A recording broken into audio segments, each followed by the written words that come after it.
Esse número coloca o Brasil como, ainda falando da indústria de games, coloca o Brasil como a principal economia dentro da América Latina.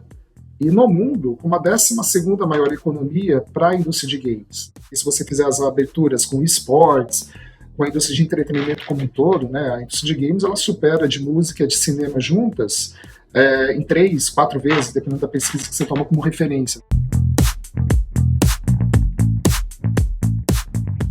Ela é uma empresa que desenvolve jogos eletrônicos online e, ao mesmo tempo, publica. Publica na forma de localizar o seu conteúdo. O que é localizar? É dublar o conteúdo. Mas essa dublagem / tradução, ela traz elementos culturais, né? A gente pega o conteúdo que a gente está localizando e coloca um elemento que faça com que você, uma audiência brasileira, se identifique. Às vezes essa nuance vem na forma de um meme, vem de uma referência que faz parte da nossa comunidade, né?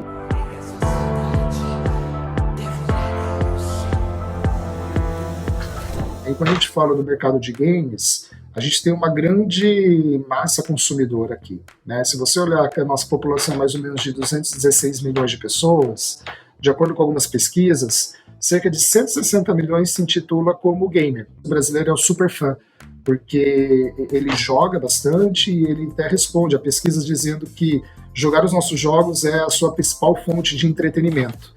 Acho que essas evidências colocam a gente essa missão e essa obrigação de estar presente aqui localmente para eles. Nesses 10 anos a gente publicou o League, a gente viveu com o jogador, a gente aprendeu com o jogador e a gente buscou fazer experiências e criar elementos que fossem fora do próprio jogo. E a gente está pintando realmente murais em pontos estratégicos do país, em algumas capitais, com elementos e personagens do jogo que naquela cidade, naquela capital, são muito emblemáticos para a população local. A gente está desenvolvendo trabalhos em colaboração com outras marcas, desenvolvendo produtos licenciados.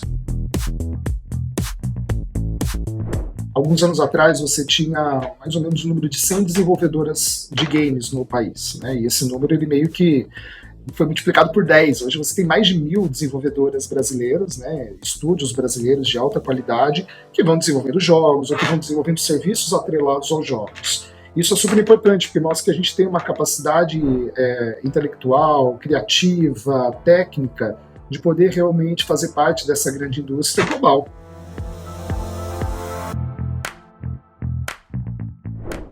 Esse número coloca o Brasil como, ainda falando da indústria de games, coloca o Brasil como a principal economia dentro da América Latina. E no mundo, como a 12ª maior economia para a indústria de games. Mas aí se você fizer as aberturas com esportes, com a indústria de entretenimento como um todo, né, a indústria de games ela supera de música e de cinema juntas em 3, 4 vezes, dependendo da pesquisa que você toma como referência. A iniciativa pública, estando junta, ela é fundamental, trabalha em âmbitos que a privada não tem controle, seja o fiscal, seja, vamos até dizer assim, o facilitador do negócio. O setor público ele tem sim essa oportunidade, e espero que seja visto como um dever, de garantir que essa indústria cresça, facilitando acesso a conteúdo, nesse caso, equipamentos, né?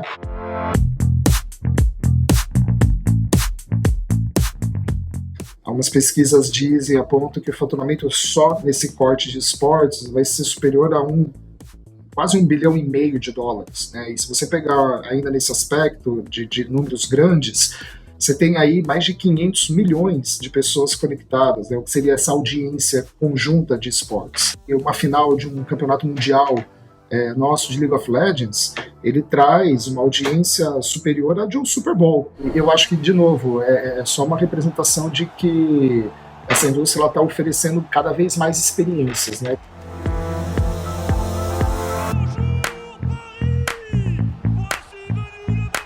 São todas as experiências que permitem que você continue consumindo daquele momento, daquela experiência do jogo, depois que você termina de jogá-lo. Então aqui eu estou falando de quando você está ouvindo uma música, essa música ela seja criada com elementos do jogo. Eu posso falar de animação, né? O ano passado a gente lançou nossa primeira animação baseada na propriedade intelectual de League of Legends, que foi o Arcane. Foi um estrondoso sucesso, né? Aqui no Ocidente a gente fez a distribuição com a Netflix e ganhou 4 Emmys agora recentemente.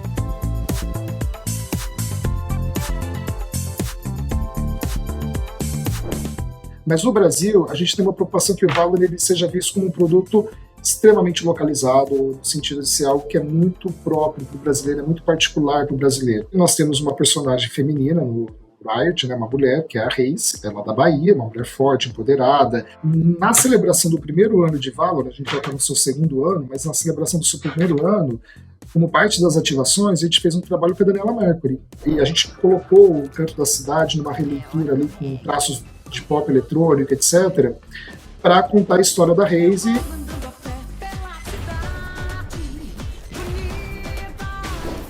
Aqui no Brasil, 51% desse público que se diz gamer é mulher. Então, dentro do Valor, a gente tem uma iniciativa, né, um programa de competições que é o Gamer Changes, que é onde a gente faz sim fomento ao cenário competitivo feminino. Recentemente divulgamos o cenário competitivo de League of Legends, que é o Ignis, que a gente também está trazendo aqui as mulheres e fomentando o desenvolvimento de uma série de torneios e campeonatos para que elas tenham o seu espaço e consigam se desenvolver também.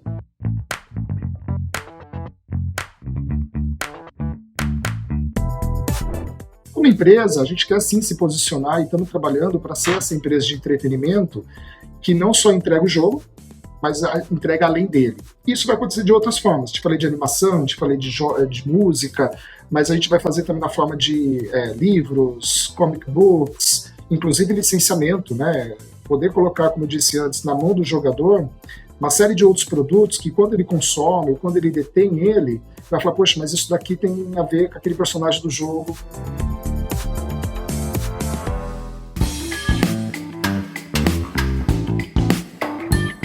Vou falar um pouco então em torno dessa própria indústria, né? Uma dica bacana aqui para a gente seguir é a gente pensar que essa é uma indústria que é totalmente alicerçada na geração de conteúdo e que cada vez mais será alicerçada nesse elemento. Então, aqueles que querem fazer investimento, olhem com cuidado, vão se informar sobre as possibilidades que essa economia da geração de conteúdo oferta, desde veiculadores, né, ou enfim, profissionais que trabalham nela, seja os criadores de conteúdo, os influenciadores, mas por detrás tem toda uma vasta cadeia que produz o conteúdo, que cria o conteúdo, que conceitua o conteúdo. Então a gente está falando de profissionais na área de creative, a gente está falando de profissionais na área de marcas, de branding, a gente está falando de marketing de forma geral. Sugeriria esse como uma grande área, né, para se olhar, inclusive as marcas que não são dessa indústria, mas que querem estar nela, olharem com cuidado para esses profissionais, olharem com cuidado para os conteúdos. Eu sou economista de formação, eu comecei minha carreira, enfim, na iniciativa privada através de uma consultoria, uma multinacional, e eu me lembro em particular de um projeto que eu estava prestando para o setor público, né, foi para um dos estados aqui da nossa federação.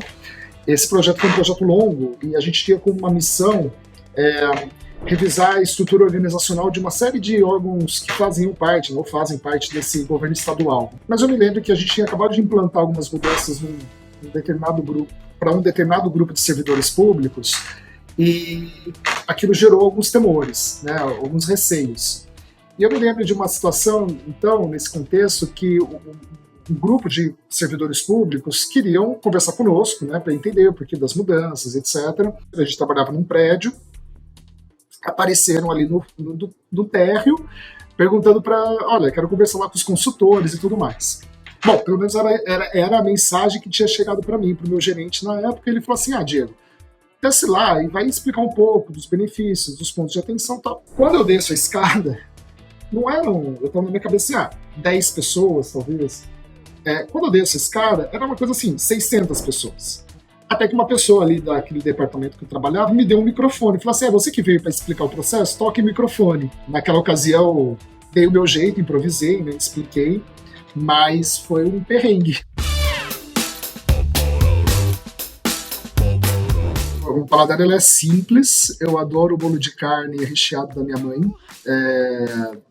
tenho uma memória afetiva, enfim, né, como isso desde que eu era criança. Eu gosto do meu vinho, eu tenho um momento da semana, eu tenho um filho pequeno, então hoje é mais difícil eu ter esses momentos aí de degustar um vinho, enfim, porque você também tem a lida ali de pai, Mas sim, gosto do meu vinho, gosto de uma boa cervejinha, uma caipirinha aí num churrasco bacana, jogar, jogar é meu hobby.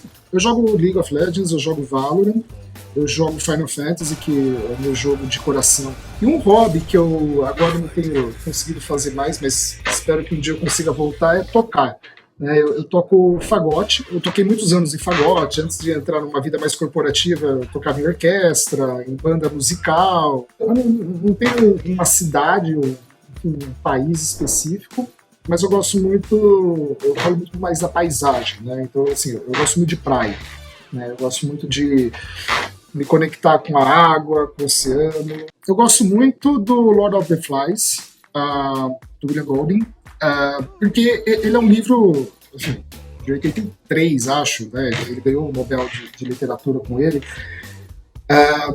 Mas, assim, é um livro que basicamente conta a história de crianças que estão ali numa ilha e isoladas, né? E de alguma forma elas buscam criar um sistema de governo próprio. Eu acho que mostra bem essa história de que a busca pelo poder, o estabelecimento do poder, ele precede qualquer idade. Olha, tem um que eu sempre falo com a minha esposa que tão logo meu filho tem a condição de assimilar, entendeu? Vou fazer questão de assistir com ele, que é a trilogia do De Volta para o Futuro. Eu sou geek também, então eu acho que esse filme ele traz tanta coisa bacana de aventura, de essa contraposição do passado, presente e futuro, da surpresa, até força você fazer conexão dos pontos, né?